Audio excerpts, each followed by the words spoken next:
Most of the time, we live our lives deeply engaged in our own thoughts, ideas, and internal narratives. It's like we are stuck in a mental loop, a record spinning endlessly, replaying the same grooves over and over. But what if we flipped the script? What if, instead of focusing inward, we shifted our attention outward and told ourselves something radical? The other person is more interesting than me. Imagine their life as an undiscovered world, full of unique experiences, ideas, and stories. A metaphorical journey to an exotic destination like Tahiti, or an adventure into a culture completely unlike your own. When you approach someone with this mindset, they become like a character in a movie, fascinating, multidimensional, and worth understanding. Now, imagine how infrequently you experience this kind of attention.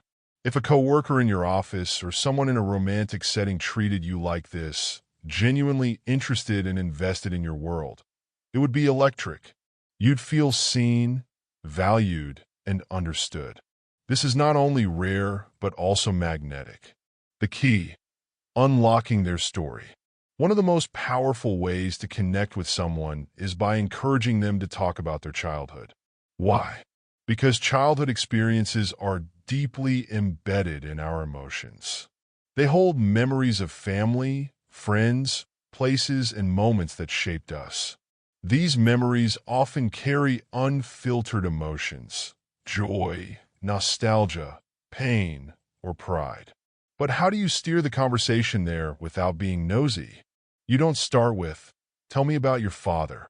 Instead, slip in a casual, open-ended question. What was it like growing up where you did? Did you have any favorite childhood traditions? From there, let the conversation flow naturally. The key is to listen, really listen.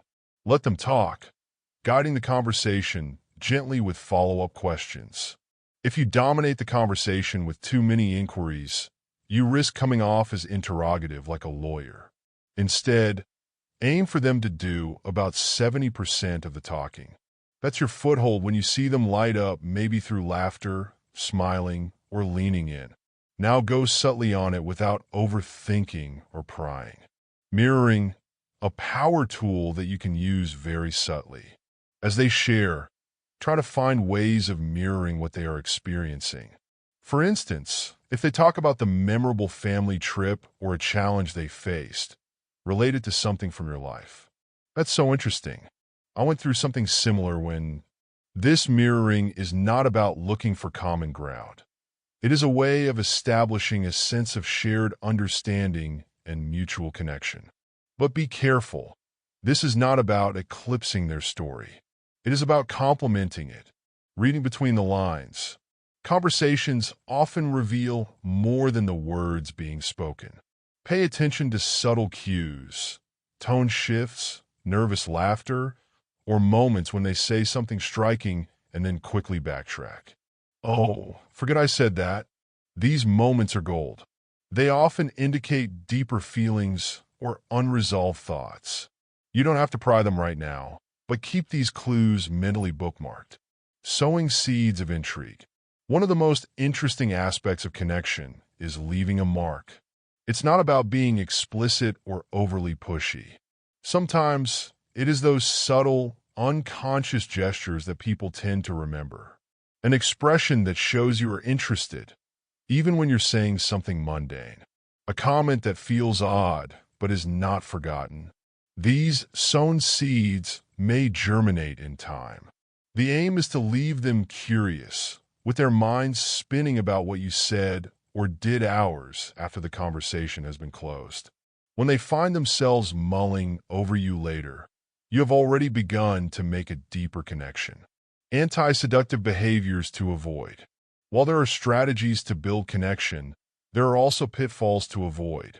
These include talking excessively about yourself, being judgmental or overly critical, rushing the conversation or appearing uninterested, preaching or dominating the dialogue.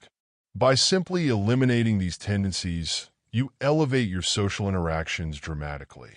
The power of awareness.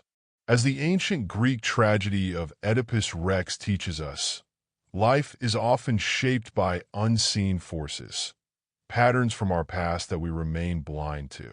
In the play, Oedipus's ignorance leads him to unknowingly fulfill a dark prophecy. Only in the moment of painful enlightenment does he really understand his fate. And just in our discussions here, too, there's the power in the emotional patterns and stories of the other, ourselves that have shaped their experiences. Not fun, but potentially painful. Only through it comes true connection. The art of connection. It's an art to build deep connections, which involves empathy, subtlety, and genuine curiosity. By listening, observing, and engaging thoughtfully, you create a space where others feel valued and understood. And in that space, true connection blossoms.